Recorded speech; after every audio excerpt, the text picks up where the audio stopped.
What's up, gamers and ambiguous peoples of the world? We're on episode 6. We're pulling in fat cash, closing these gates, keeping us afloat pretty much. Like, holy cow. We're going to keep plowing our way through here. We're going to do the chaos waste. It should be completely fine, hopefully. And then once we capture the west and the south, we should start looking north. I mean, we aren't going to be sieging the north quite yet, but we can sure look there. And I mean, they're looking down at us right now. We just got kicked out of the. I think we just got kicked out of. Yeah. Okay. Sorry. No. We got kicked out of the land of corn, so we're gonna head back in there. There's a lot of factions that have 2 or 3 souls claimed, and unfortunate for them, I'm gonna have to go beat the absolute shit out of them and eat them alive.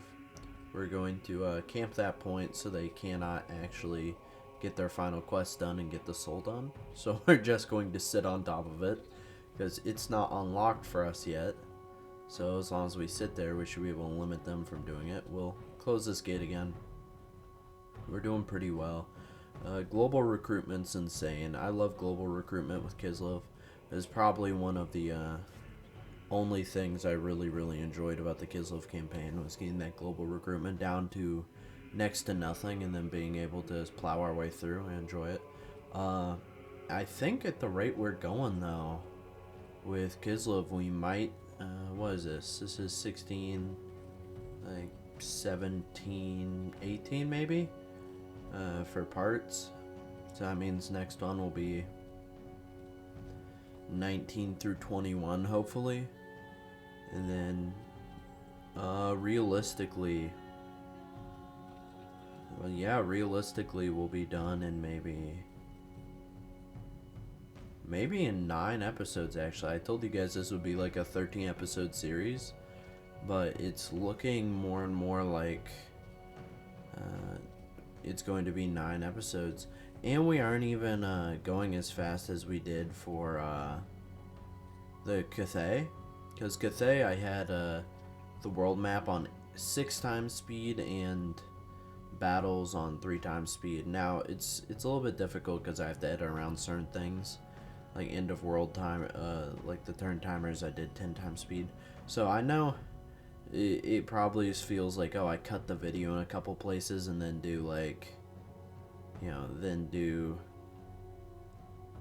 speed up video player.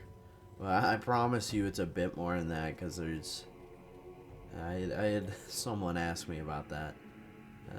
And no, this isn't like a hypothetical friend, like, oh yeah, so I need to ask for my friend, what happens when you do blah blah blah, but it's actually you. Like, no. You guys know I'm covering my ass. This is me completely hypothetical. I'm not gonna bullshit you guys. I tried to lie. I'm so sorry. Please forgive me. Yeah, no, I'm covering my ass in case somebody hypothetically asks me this. Like, there's scripting, there's, you know, the video speed and stuff. Of course, like, I don't know. You know, it's not as difficult as someone who's actually editing. And I want to get better. I'm learning. I promise. Soon enough. I think probably once I'm done with the backload, I'll be able to invest a lot more time into actively editing. Oh, excuse me. Frog in my throat. But yeah, we should be good here. We're about to get our first soul. Pretty sure we just captured that one faction on the western front. I'm not sure what they're called. They're like the Golden Order or whatever.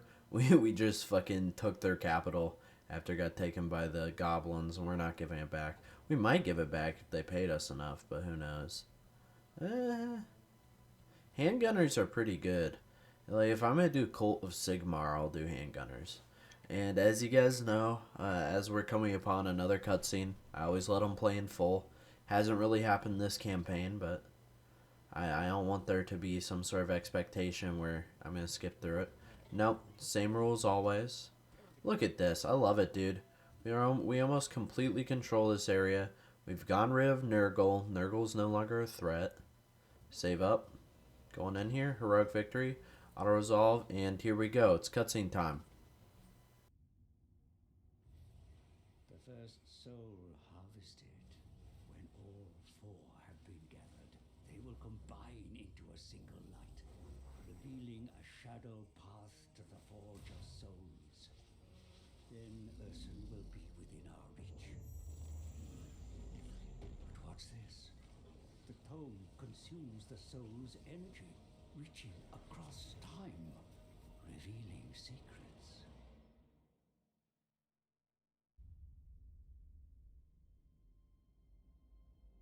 It was the Old Ones that shaped this world into a paradise.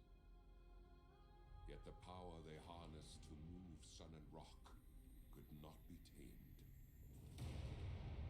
Raw magic erupted from the great cataclysm, flowing forth from a realm of chaos.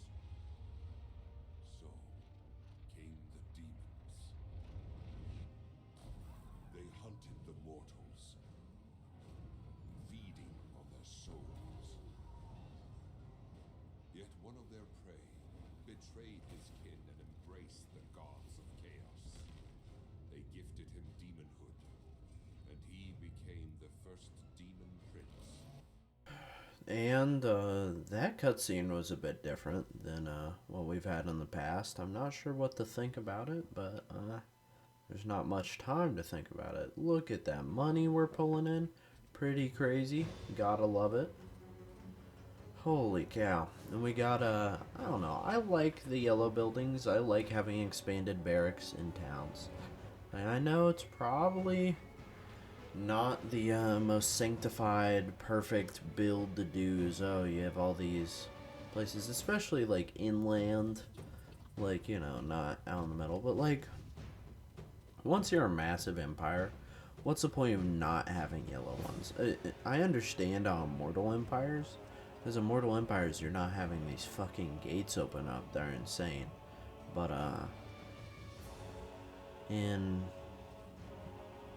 in Realms of Chaos, it seems pretty viable to be having these barracks which will defend you and then whatever. But even in Immortal Empires, I find it quite necessary, because if they break your front line and take a settlement, now it doesn't matter for me because I save scum. But let's say once I stop save scumming, which will be the next time I play, so after this, like after I'm done editing all these, so playing Rictus or whatever, the tech one. So once I do that, what's to stop me from like building the barracks? So when they break through your front line, you still have defendable cities. I mean, I see it at no fault. Like, there is no victim there other than maybe my economy and my growth. Or my recruitment. I mean, it's all meaningless. Who really cares? Like, I bet there won't be a single comment before I mention this. Like, why are you putting yellow buildings in your non-forward operating cities? Like, alright. I might be a bit goofy being nervous about this. But look at this, dude. We're... Holy shit. Every turn we're recruiting better units. And we're upgrading all this stuff. We're upgrading all these farms, everything. That's pretty great. At this point, I wasn't sure about, like, farms versus markets. Markets are better. Like, arguably, because if you control the 3 capitals and you get their market version up to 5, it boosts all the other markets. So I don't think there's any reason to be opposed. I mean, it's great. It's essentially free money. Look at that economy, dude. I love it. And what is this? Did we get Boris a full army? Are we pushing him up north? This is the second Boris starts to get pushed up north. That's when you know I'm getting serious. This Boris is pretty crazy. I do kind of wish in this campaign you could vassalize. I know it doesn't make sense for a Order faction to be vassalizing. And there we go. The Goblin threat gone. And then once we grab some of these, the rest of the threats will be gone. Goblin threat gone. Yeah, we're doing fucking great. I love it. Low Grom. I mean, I'm for sure going to play an artillery heavy faction soon. Like when I do dwarves, I'll try like all artillery and like a single line of dwarves. See how that does. I know it'll auto resolve well, especially on siege battles. Otherwise, I might not do as well. I do love the bear riding, that's for sure. They have good mounts in this. I mean, does any faction have bad mounts? I think some of the best mounts you get are like, I gotta think about it 1 second. Some of the best mounts you get, yeah, dude, recruit a perfect army with him. I mean, he is one of our most loyal. He's level 28. He's worth getting an actual good army on, like Strelsky and everything. And we have the money for it, and we're continuing to expand. So hell yeah. I'm thinking though. I'm thinking. I guess the best factions are like dwarves probably have the worst mounts, maybe. Maybe ogres. I don't know. I think the best mounts has to like be orcs, or like elves can be on dragons, pretty insane. Dark elves can be on like hydras.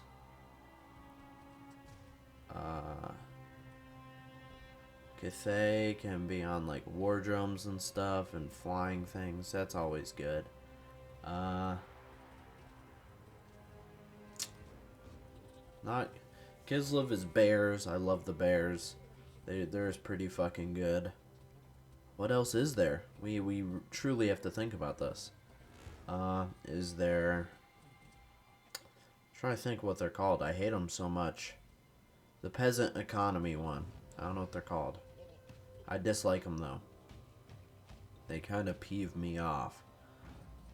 Those guys have okay mounts because they have like griffins and stuff. Empire has good mounts, and if they could get like steam tank mounts, they'd be even better. So yeah. I mean, yeah, I can't really judge. There's good factions. There's only like one bad faction. I think that's dwarves. Or maybe Chaos Dwarves. No, Chaos Dwarves have some pretty good... They have like the flying cow and stuff, right? Yeah, those are pretty good mounts. Fuck. Oh well. Yeah, there, we didn't lose anybody. That was nice. Capturing this one, it's a quest-related capture. And I mean, there we go. That's actually the goblins gone. And we're about to have the ogres gone. And that'll mean we are officially now, as the title of the video says, looking north. We've secured our heartland. I mean, if I were a worse person, I'd go to war with the Empire, but we're not going to do that. Yeah. Look at this. I love the Empire. They exist within us. They are factions within Kislev. There is no more Empire. We completely surround them. I love that. There is no more Empire. We only lost great swords. Doesn't matter at all. Oh shit, there's exactly one more bad settlement. That's alright. Let's keep pushing it forward. Paying it forward, whatever. Here we go. Plow our way through. Shouldn't be a challenge at all. What do we want with Kislev? We want to work towards Elemental Bear Riders. We need that for Boris, because if we want to get Boris, the army I want him to have, which is Bear Riders and Bears, you know, he's going to be our heavy hitter. We're going to punch straight into the Chaos Wastes with Boris, with Catherine, with Kostalin.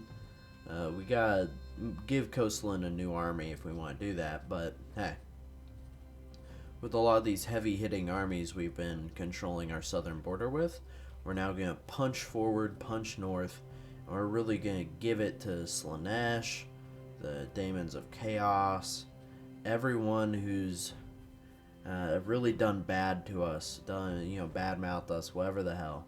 All these ones who've, they think they're fine having, how do I explain this? They think they're safe, because they have all these demon souls. They aren't safe. I'm going to destroy them. Like, absolutely destroy them. It's going to be great. So we're going to push through, and there's going to be no mercy once we look north. I know, it's like an anime character, a movie character being like, this is... what's a good one? This is John Wick. Like, John Wick... What is this? John Wick 2? Like, you know. You get the joke. I've said looking north enough that you guys get the joke. So, let's keep pushing our advantage. Buy the, for 107, these aren't worth it. Buy the stealth ones. Kosars do weigh heavy once they become a veteran, but before then, they aren't as worth it as they should be. I mean, it's better to just get something that's going to be weighed right. Like the stealth archers or armored Kosars with the great maces and stuff.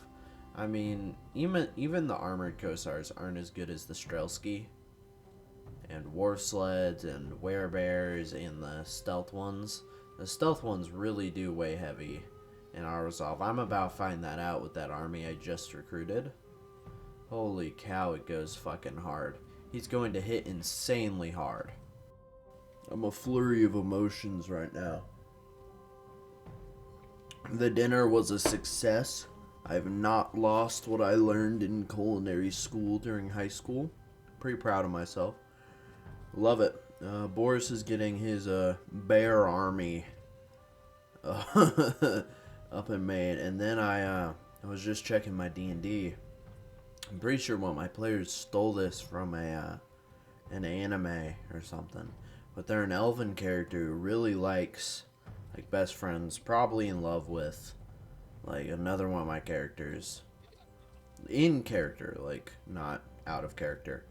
And they just messaged me about how their elf wants to find a way to die younger so they can live out their natural lifespan with this person instead of, like, having 800 years after them. I'm like, wow, that is holy fuck, I'll cry if I think about that too much.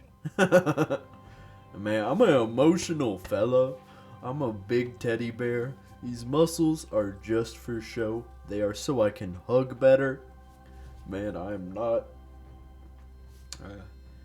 not built to be receiving information like this. And then dude, don't even get me started on Fiona and Cake. Such a fucking good show. Holy shit. Yeah, no, we're pushing up into Slaanesh. We're pushing north as promised. I mean, Slaanesh pissed me off. You don't go to war with me while controlling this much territory. I'm gonna take it. It's gonna be mine. Well, that take ended for the worst possible reason ever. I got a pop-up ad on my secure computer. Wonder where that came from. Oh wait, the editing software I pay a premium subscription to. They now want me to buy the upload speed that was formerly a part of it, I think. They want me to pay for that. And they also want me to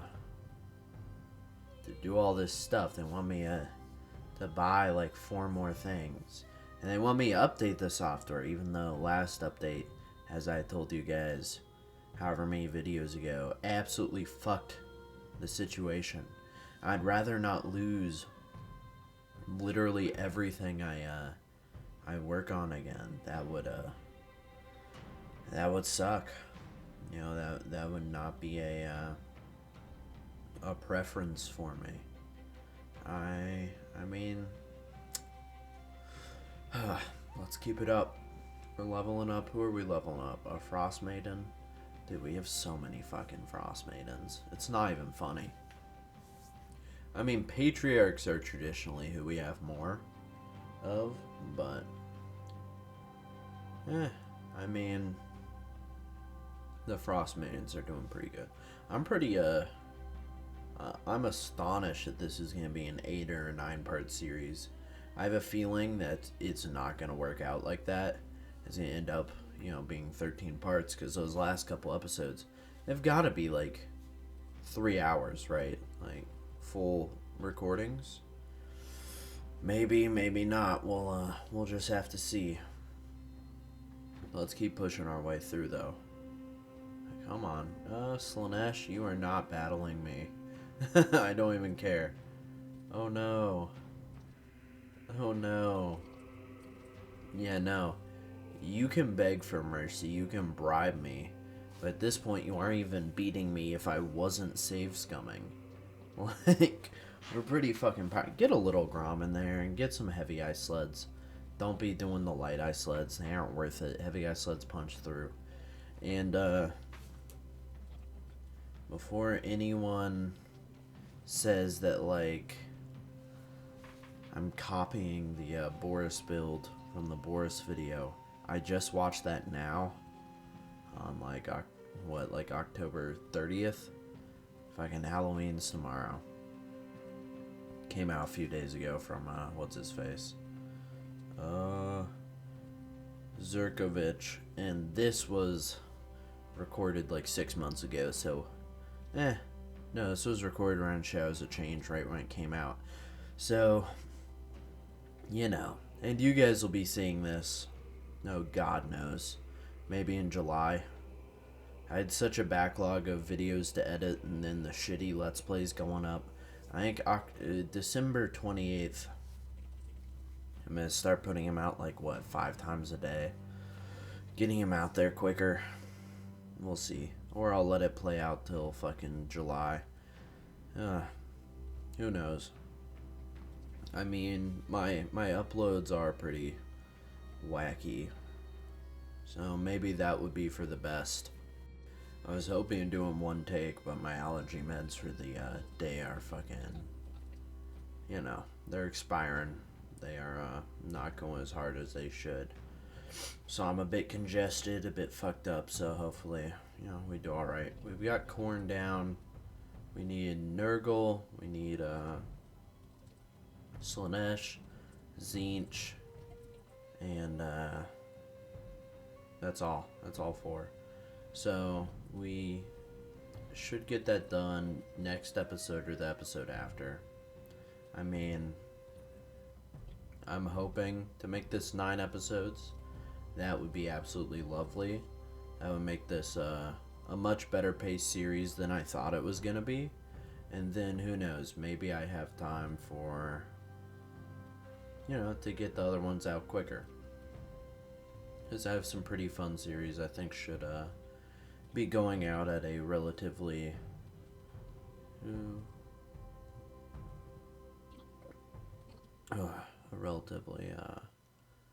good pace. I mean, the twice a week thing is, I don't know, I like it.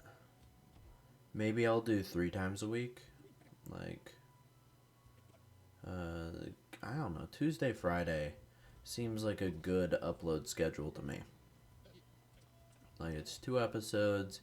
It'll give me a lot more time to edit my content once I'm done with this backlog, because then I'm just going to be recording and editing content as I please. Like, I have a plan for a huge, absolutely huge Darktide video. That's going to be 10 times speed run-throughs of levels, 10 to 100 times speed, maybe even 20 times speed. And I'm just going to do level after level of Darktide. I'm going to call it Leveling Madness. And it's going to be so fucking great. I can't wait. That's going to be such a fun episode. I have so many of these series I just can't wait to do. And I mean, once I'm done here, maybe I can get my final episode of Starbound filmed. My game and review final episode for Starbound. Because I know I need to do that. My Starbound series needs to have a final. Because that's pretty crazy. Yeah, no, we're pushing all these armies up that were formerly in the south. Urson's about to roar again. I mean, shouldn't be bad at all. We're doing great here. I mean, I treated the Chaos Wastes settlements like they weren't worth anything. I think that was pretty smart. As I could just kind of leave them there and let them get recaptured, weaken them, go through, grab it again. But I mean, we pushed the Chaos Waste pretty harshly. We took this almost, like, immediately we took Chaos Waste. Ooh. That was alright. I mean, we needed him to get different, a different army anyway. I mean, not all these armies are optimal, but this one, best army. Come on, buddy. Make a decision. The Stealth Archer is probably a good choice. They are pretty heavy in auto-resolve. They kind of plow through the competition.